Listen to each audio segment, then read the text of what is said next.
Sehingga dikatakan dalam sejarah, tidak ada orang yang lebih banyak bermusyawarah dengan sahabat-sahabatnya melebihi Nabi Muhammad. Bermusyawarah dengan sahabat-sahabatnya, bahkan beliau rela meninggalkan pendapat beliau sendiri untuk pendapat mayoritas dalam hal-hal yang bisa menerima pendapat mayoritas. Tapi kalau dalam hal-hal yang memang sudah baku tidak menerima pendapat manusia, maka Rasulullah tetap teguh berpegang dengan apa yang diwahyukan oleh Allah Subhanahu wa taala. Beliau Nabi Muhammad sampai menegaskan tentang ketegasan beliau. Nabi Muhammad bersikap bukan orang yang lembek, juga bukan orang yang kaku, yang keras tanpa ada rahmat sama sekali, tidak. Beliau tegas. Disebutkan bahwasanya ya'fu 'anil dzambi idza kana fi haqqihi wa sababihi wa idza duyi'a haqqullah lam yagum ahadun li ghadabihi. Beliau memaafkan apabila kesalahan terjadi menimpa pribadi beliau. Beliau memaafkan, ya'fu wa yasfah. Namun apabila syariat Nabi Muhammad SAW diganggu, beliau bersikap tegas, tidak mundur sejengkal pun dari apa yang diwahyukan oleh Allah Subhanahu wa taala. Disodorkan, dibujuk rayu dengan harta, dibujuk rayu dengan tahta, dibujuk rayu dengan segala fasilitas, keamanan dan lain sebagainya. Maka Nabi Muhammad tidak mundur dari apa yang diwahyukan oleh Allah Ta'ala dan berkata, law wada'tum syamsa an yamini wal qamara an yasari ala an aturka hadzal amr ma taraktuh. Kalau seandainya, jangan lagi cuma itu semua hal-hal duniawi, letakkan matahari di tangan kanan saya ataupun bulan di tangan kiri saya untuk meninggalkan perkara dakwah ini, ajaran dari Allah Ta'ala, saya tidak akan mundur sejengkal pun juga. Sabda Rasulullah sallallahu alaihi wasallam. Rasulullah yang wajahnya paling tampan, suaranya paling indah, aromanya paling harum, disukai oleh semua orang. Allah Ta'ala nyatakan, kalau engkau berhati kasar, kaku, dan berucap kata-kata yang kasar, orang bakal kabur, menjauh. Apalagi kita yang wajah kita pas-pasan, apalagi kita yang suara kita tidak semerdu Rasulullah. Di dalam medan pertempuran tatkala berjihad, banyak sahabat terbunuh, terluka. Datang laporan kepada Nabi Muhammad, teman-teman kita banyak yang terluka, sumpahi mereka, kutuk orang-orang yang memerangi kita. Nabi menjawab dalam situasi perang, ma bu'istu la'anan wala sababa. Saya diutus oleh Allah bukan sebagai tukang caci maki, bukan sebagai tukang laknat. Itu bukan saya. Habis ini kita lagi perang, innama bu'itsu rahmatan lil alamin. Aku walaupun perang atau aku diutus oleh Allah untuk rahmat kasih sayang bagi alam semesta ini. Nabi dalam amar ma'ruf nahi mungkar tidak pernah mencaci, tidak pernah memaki, tidak pernah menghakimi apa yang ada di dalam hati orang lain, atau menganggap orang ini jahat selama-lamanya, sial selama-lamanya di neraka. Tidak. Tujuan syaitan memasukkan manusia ke dalam surga atau neraka? Dijawab, syaitan tujuannya memasukkan manusia ke dalam neraka sebanyak mungkin. Ya kalau begitu kamu dengan syaitan sama. Satu tujuan, satu misi. Mungkin kamu lebih hebat dari syaitan. Syaitan untuk memasukkan orang ke dalam neraka perlu proses. Itu orang sholat panjang lebar bertahun-tahun, begitu dibikin tidak ikhlas, dibikin riya, dibikin ujub, dibikin makan yang tidak baik, hingga akhir hayatnya masuk neraka. Perlu proses panjang lebar, tapi ini dia lebih hebat, lebih pinter. Sekilas langsung memasukkan orang ke dalam api neraka. Saya mau memberikan nasihat kepada sultan, tapi terima, maaf nasihat saya kasar, terima. Maka Harun ar-Rasyid berkata, kalau nasihat kamu kasar lebih baik kamu diem. Ya mungkin salah kami ulama-ulama yang kurang pandai mencerminkan Nabi Muhammad SAW. Tapi jangan gara-gara melihat hal yang tidak baik pada diri kami lantas kalian salahkan itu Rasulullah yang salah. Tidak, Rasulullah tidak keliru. Saya salah, tapi Rasulullah tidak salah, Rasulullah tidak keliru. Kamilah yang kurang pandai mencerminkan Nabi Muhammad SAW. Berikut kita simak dengan seksama uraian hikmah Maulid Nabi Muhammad SAW yang kali ini mengambil tema moderasi dakwah Nabi Muhammad SAW dalam mewujudkan harmoni kehidupan oleh pengasuh Pondok Pesantren Al-Fahriyah Tangerang, Banten, Habib Jindan bin Nopel bin Salim bin Jindan.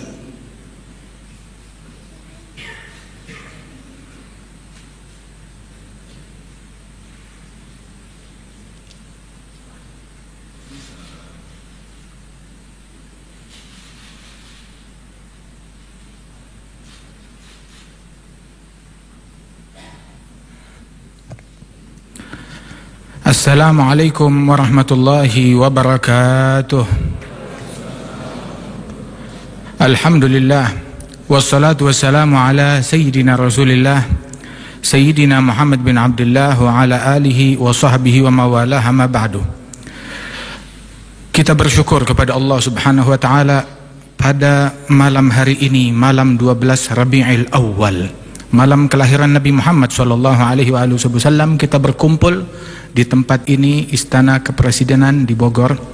Kita doakan Bapak Presiden Republik Indonesia, Bapak Insinyur Haji Joko Widodo, insyaallah diberikan kesehatan, afiah.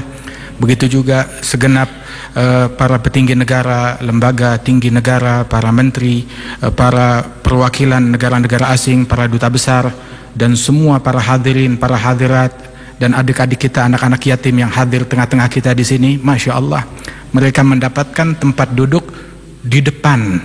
Masya Allah, di depan dari duta besar, di depan daripada pejabat-pejabat tinggi negara. Mengapa? Mengapa? Dimuliakan anak yatim semata-mata karena mereka mengingatkan kita kepada Nabi Muhammad.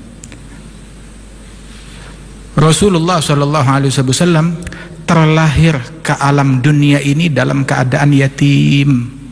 Ayahnya telah meninggal dunia, sallallahu alaihi wasallam. Sehingga karena setiap kita melihat anak yatim mengingatkan kita akan yatim yang paling mulia di alam semesta, Nabi besar Muhammad sallallahu alaihi wasallam, yang mana Rasulullah datang membawa rahmat dan kasih sayang kepada anak-anak yatim, kepada janda-janda yang lemah, kepada fakir miskin, kepada semua orang, didasari dengan rahmat dan kasih sayang. Sehingga Allah Subhanahu wa ta'ala saat memberikan misi kepada Nabi Muhammad, misinya misi rahmat. Wa ma arsalnaka illa rahmatan lil alamin. Tidaklah kami utus engkau wahai Nabi Muhammad melainkan misinya satu, semata-mata hanyalah rahmatan lil alamin. Tidak ada misi yang lain selain daripada rahmat tersebut. Tapi Nabi berperang, Nabi berjihad, Nabi berjuang untuk menegakkan rahmat, untuk menjaga rahmat, untuk menstabilkan rahmat dan kasih sayang di muka bumi ini, sallallahu alaihi wasallam. Sesungguhnya Allah Subhanahu wa taala tatkala memerintahkan Rasulullah sallallahu alaihi wasallam untuk di dalam berdakwah tersebut, Allah taala menyatakan, ud'u ila sabili rabbika bil hikmah wal mau'izatil hasanah wajadilhum billati hi ahsan. Ajak mereka, ajak sekalian manusia, ila sabili rabbik, menuju jalannya Allah, birrahmah bil hikmah wal mau'izatil hasanah, dengan hikmah, dengan nasihat al hasanah yang baik. Al hasanah yang baik, bukan yang tidak baik. Tapi kita perlu argumentasi, perlu berjidal, perlu berdebat. Saat langkah-langkah itu, langkah ketegasan perlu diambil, wajadilhum billati hiya ahsan. Ambil langkah yang tegas, jidal, debat, tapi dengan cara yang terbaik, al-ahsan. Tahu al-ahsan? Ada hasan, hasan, hasan, baik, baik, baik. Mana yang terbaik? Prioritaskan yang terbaik di dalam bersikap, di dalam berucap, di dalam berdakwah. Sehingga itulah yang paling tepat. Allah Ta'ala menyatakan, fabima rahmatin minallahi linta lahum walau kunta fadhan ghalidhal qalbi lam faddu min hawlik.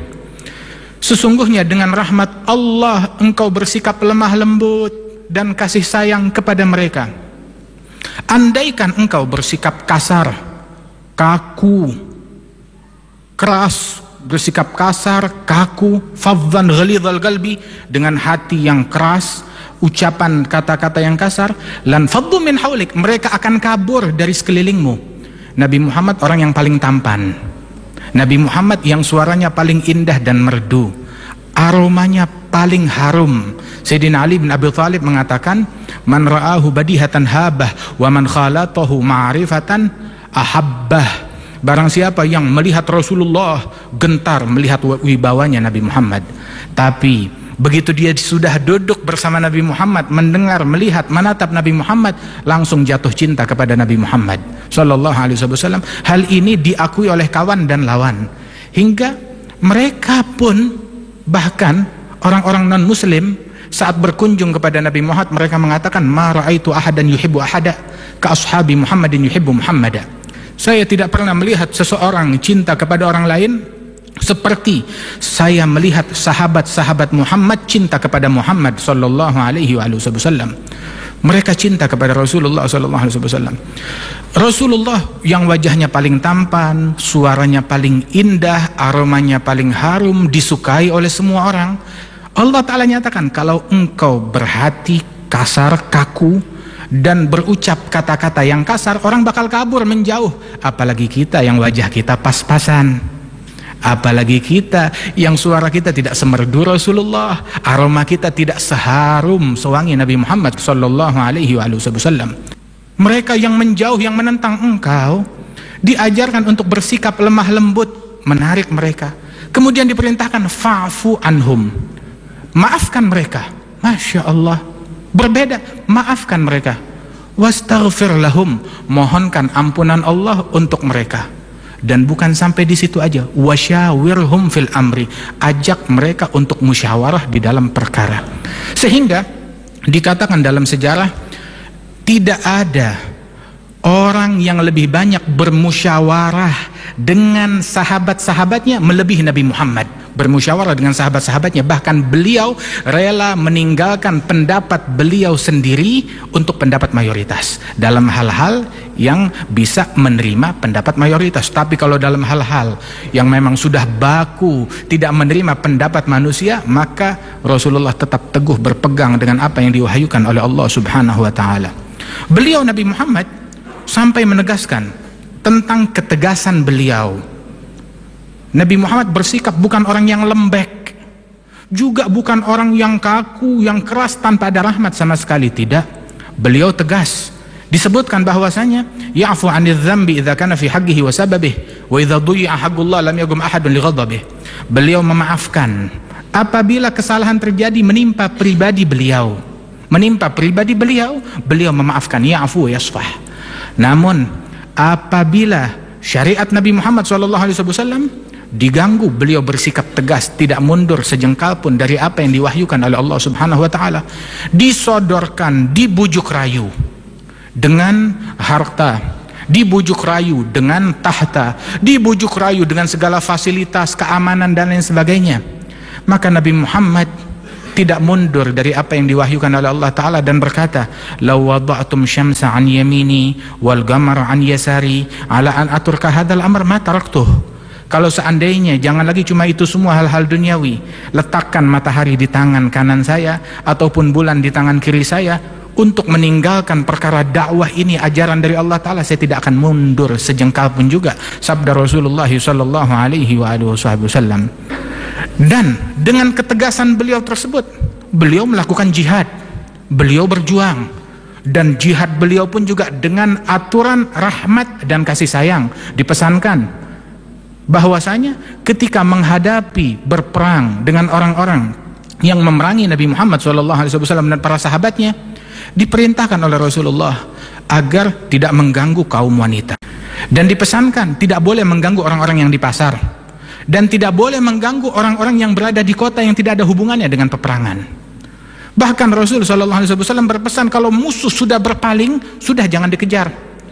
Bahkan Nabi berpesan kepada sahabat, jangan kalian berharap ingin jumpa dengan musuh, berperang dengan mereka. Jangan itu yang menjadi puncak harapan kalian. Jangan itu, kata Rasulullah SAW. Berpesan kepada Sayyidina Ali bin Abi Thalib tatkala memimpin sebagai panglima peperangan, apa yang saya lakukan ya Rasulullah apabila saya telah tiba di medan perang? Nabi bilang, ud'uhum ila Islam, ajak mereka ke dalam agama Islam. Ini sudah berperang, berhari-hari berperang, dipimpin oleh panglima yang baru Sayyidina Ali bin Abi Thalib. Lanjut perang lagi, dibilang tunggu dulu, tawarkan mereka akan ajaran Islam hingga mereka berhenti memerangi kita. Kemudian Rasul berpesan, wallahi la ayyahdiyallahu bika rajulan wahidan khairun laka min humrin na'am. Demi Allah, engkau mengajak satu orang ke jalan hidayat lebih baik daripada engkau bawakan aku rampasan perang, harta yang banyak, ataupun kekuasaan dari sebuah negeri. Itu bukan itu yang saya cari, tapi saya ingin semua orang dapat hidayat, kata Rasulullah Shallallahu Alaihi Wasallam. Di dalam medan pertempuran tatkala berjihad, banyak sahabat terbunuh, terluka. Datang laporan kepada Nabi Muhammad, teman-teman kita banyak yang terluka, sumpahi mereka, kutuk orang-orang yang memerangi kita. Nabi menjawab dalam situasi perang, ma bu'itstu la'anan wala sabbabah. Saya diutus oleh Allah bukan sebagai tukang caci maki, bukan sebagai tukang laknat. Itu bukan saya. Habis ini kita lagi perang, innama bu'itstu rahmatan lil alamin. Aku walaupun perang atau aku diutus oleh Allah untuk rahmat kasih sayang bagi alam semesta ini, sallallahu alaihi wasallam. Ada satu sahabat, dia minum minuman keras, kemudian dihukum. Setelah dihukum terulang kejadian, dihukum lagi dengan hukum yang berlaku sampai 3 kali, dihukum lagi, tertangkap, dihukum. Beberapa sahabat yang lain kecewa dan marah, ini orang dihukum berkali-kali dia tidak jerah. Orang ini pantas untuk dilaknat, semoga dilaknat oleh Allah. Maka Nabi mendengar ucapan tersebut, Nabi marah. Nabi menegur orang ini, la takun lisyaitan aunan ala akhik. Jangan kamu membantu syaitan di dalam membuat saudaramu makin jauh dari Allah Subhanahu wa taala. Dia dikuasai oleh nafsunya, terkena minuman keras. Jangan kamu membuat dia makin hanyut, makin ikut dengan syaitan, tarik ke dia. Nabi berpesan, unsur akhaka zaliman atau mazluman, bantu saudaramu baik dia dalam keadaan zalim, jahat, ataupun mazlum, terzalimi, dijahati, bela dia. Sahabat bilang, kami membela saudara kami kalau dia dijahati, dizalimi, ditindas. Tapi kalau dia menindas, dia menjahati, dia zalim, belanya bagaimana? Nabi bilang, dengan mencegah dia daripada kejahatan tersebut. Itu yang dipesankan oleh Rasulullah Sallallahu Alaihi Wasallam. Sehingga Nabi bilang, jangan engkau maki dia, sesungguhnya dia tetap cinta kepada Allah dan Rasulnya. Artinya tidak melulu orang yang berbuat jahat hanya ada kejahatan pada dirinya tanpa ada nilai kebaikan sama sekali. Bukan, tidak bijaksana pikiran semacam ini. Tidak semua orang yang jahat berarti 100% jahat, tidak. Tapi pasti ada nilai kebaikan yang ada pada diri orang tersebut. Ada satu orang datang kepada Rasulullah di tengah majelis, ya Rasulullah, saya minta izin. Izin apa? Izinkan saya mau jalankan semua syariat Islam. Cuma saya izin satu, izinkan saya untuk berzina. Ini kalau di majelis kita ada orang macam begitu, tengah-tengah majelis agama, tahu-tahu bilang saya izin berzina. Apa yang terjadi? Mungkin kita pukuli, atau kita marah, kita maki, kurang ajar, tidak menghargai majelis. Tidak. Nabi malah mengatakan, kemari, mendekatlah. Didekatkan orang tersebut sampai betul-betul dekat di hadapan Nabi Muhammad. Nabi bertanya, apakah engkau rela seseorang berzina dengan ibumu? Dia bilang, saya tidak rela, kurang ajar itu. Apa engkau rela ada orang berzina dengan istrimu, atau anak perempuanmu, atau adik perempuanmu? Disebutkan keluarga perempuan yang satu persatu, dan dia berkata, saya tidak rela. Nah begitu juga kalau engkau ingin berzina, bukankah wanita yang engkau ajak berzina, mungkin dia itu ibunya seseorang, anaknya seseorang, istrinya seseorang, keluarganya seseorang. Sebagaimana engkau tidak rela, mereka pun juga tidak rela. Maka masuk ke akal orang tersebut. Dia bilang, betul ya Rasulullah, sekarang saya taubat. Tapi didikan Nabi belum selesai sampai di situ. Nabi bilang, mendekatlah lagi, sampai betul-betul dekat di hadapan Rasul. Rasulullah meletakkan telapak tangan beliau di dada orang itu.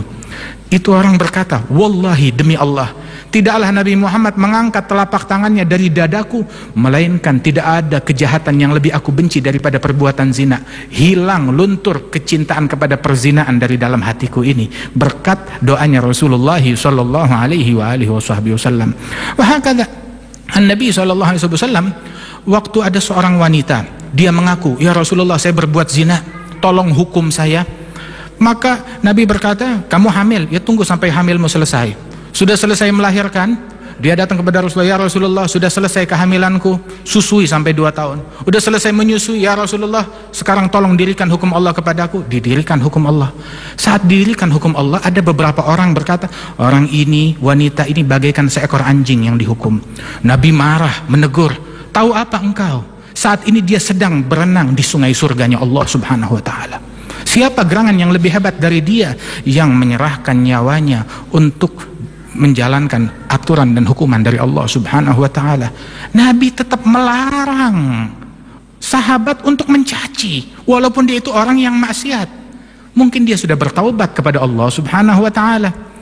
Nabi berpesan di dalam hadis beliau, sekarang ini akan datang Ikrimah bin Abi Jahal. Ayahnya Abi Jahal adalah Fir'aun dari umat ini, sangat jahat kepada Nabi Muhammad. Kemudian kata Rasulullah, putranya Ikrimah akan datang masuk Islam. Tolong, kata Rasulullah, jangan sebut-sebut keburukan ayahnya, kata Nabi Muhammad. Terus Nabi berpesan secara umum kepada para sahabat, la tasubbul amwat fatu'dzul ahya. Jangan kalian mencaci maki orang-orang musyrikin yang sudah meninggal dunia, jangan dicaci maki. Mengapa? Yang terganggu yang masih hidup.